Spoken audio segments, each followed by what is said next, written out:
All right, guys, welcome back to Horse Force. Haven't had a cast in a while. It's day 23, and mainly because nothing really hugely eventful has happened. Um, what has happened, I think that's worth note as of this point, is that we have taken over all of North America. There is I believe that's one holdout here, yeah, about to go down. So, um, all of this will belong to the horses very soon, already kind of does. And so at this point, I had to think about what I was going to do with, I'll just show you how many troops I have in North America, including some that are close to landing, about 244 infantry and 16 horses. So, the options are to go down the land bridge into South America, but, this map has chosen to make Panama a water point, which is still confusing to me because you can drive over this in trucks. You don't have to get into a boat. You don't have to embark and debark. The canal has many bridges over it.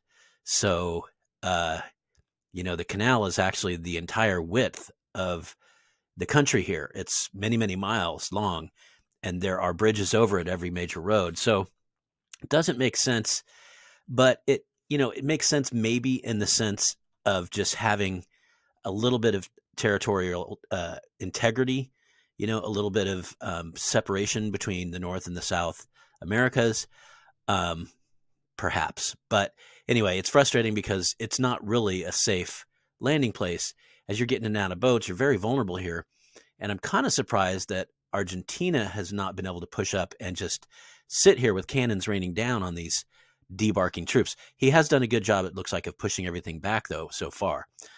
Chile still in the mix here, but Argentina doing most of the heavy lifting.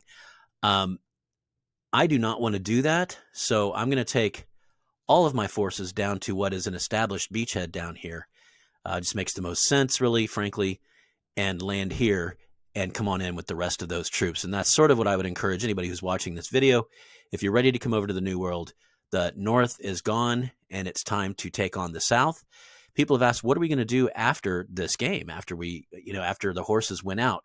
Well, at that time, we're just going to have to see who is still active.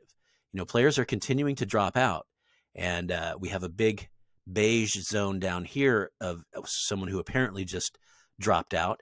We have a huge gray beige zones over here in India and further north here. There's plenty of stuff to take over here. So, and then just not to mention this giant of Mongolia here. There's a lot of territory still to be taken. So I would say if you're anywhere in Africa, you might want to come over to the New World. If you're anywhere in Asia or even Eastern Europe, consider pushing east down here, down into the Indian Peninsula and all the way over here into Mongolia, into the steppes.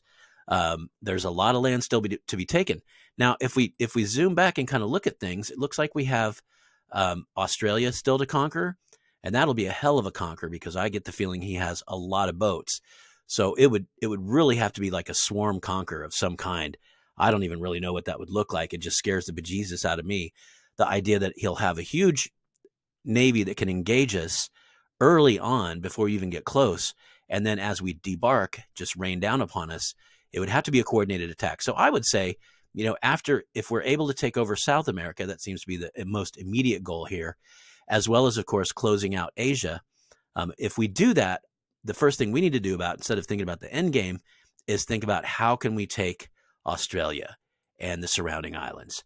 So that'll be something worth talking about down maybe day 40, 45. We'll see. How in the heck can we do that? He's going to have bombers. He's going to have railguns. He's going to have cruisers galore, battleships. So we'll see. We'll see what happens, because that's going to be the true test. The late game test will have a lot of infantry and a lot of horses against a lot of high tech. So it'll be that classic battle of, you've seen it a million times in movies. A lot of horses, thousands and thousands of horses versus bombers and fighters and tanks. You've seen that movie, right? They've made that movie a million times where there's just tons of horses all attacking, and you never know what's going to happen because there's so many horses. All right, that's not really a movie. I'm lying. So that's about it, guys. I don't want to spend a whole lot of time here because, as I mentioned, nothing really big has happened. We're staging down here and going to try to make an attack in to Mediocre here. Mediocre is one of us now, but he joined us a little bit too late, had already made some other units, so he's going to be the foil here, one of the foils, as well as Australia over here, who's already spoken up and said he's going to cause grief. And I love it. Good for them. That's what makes this game interesting as far as I'm concerned. So I hope they fight their very strongest and best, and we'll see what happens. Sheer hundreds of horses versus tech, and numbers versus, mechanical superiority. We'll see what happens. I'm pretty excited.